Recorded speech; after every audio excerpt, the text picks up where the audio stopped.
well, it's pretty tough to get traded. It's my first time, but these things happen, especially the way things have gone this year. Obviously Brian had to make some moves. But you are getting an opportunity, Chris, to go to the Boston Bruins and a shot at winning a title. Yeah, I spoke with Peter Chiarelli, and he seemed excited, and I told him I was excited to get an opportunity to play in the postseason and an opportunity to go late, hopefully into the playoffs. When Mike Fisher got dealt, Chris, did you sort of feel at that point that everybody was vulnerable? Oh, well, obviously to see a guy like Mike get traded, he's been here for so long, and to be moved, I think it really was an eye opener that everyone could possibly be moved. Drafted by Ottawa and going to the Stanley Cup Finals, but I think just the friendships I've made here, and that's something that will last forever. You say it's the first time you've been through this. How difficult is it to say goodbye to friends that you've had here for a long time? Oh, it was a quick kind of goodbye after the game, and maybe it hasn't hit me yet that maybe I won't see a few of these guys again.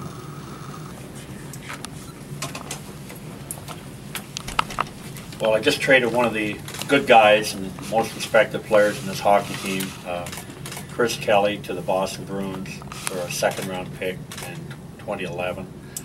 And these are difficult deals for someone like myself to make, because Chris was such a good player when I coached, and followed directions so well, and to have to make the moves that we're making are difficult, but it's the way we have to go at this point in time, and so we get our scouts another high draft pick, and hopefully it will turn into a good young player. Is it, Brian, to strike at the core the way you are? I mean, you've hit two pretty hard guys. Well, two character people, two guys that you respect as much as you can possibly respect a hockey player. It's funny how it goes. That's what other teams want. And if you're going to make a deal to start, it seems that those are the types of players that, as often as it's been commented on, they make too much money for the role they play. They're the people that people want. And so I find it very difficult, because I certainly have great respect for both guys that I've traded this week. They both were character people in this town for a number of years. They were big role players in 07 when we went to the finals.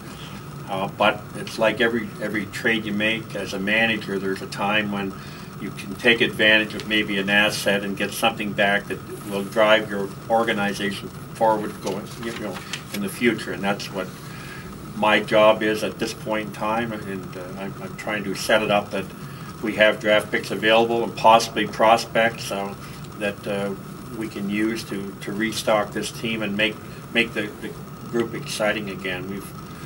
I've said it many times, we've had such a dreadful year and such a disappointing year for what we thought we were going to be, that this is the end result. How did Chris take the news? Like he always does. He's a real man. I think he felt more sorry for me than I did for him.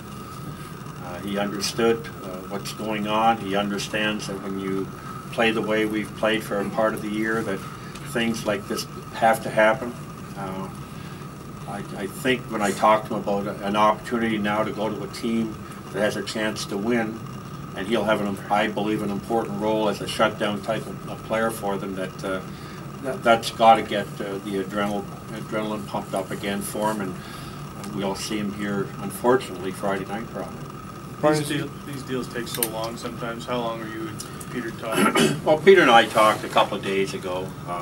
We talked about other things, and he came back and asked about Chris, and I told him what it would take, and he dropped the phone, I think, and then he called me back yesterday, and then we talked again today. And just before the game started, he said, "Is there any chance we could do it tonight rather than wait?"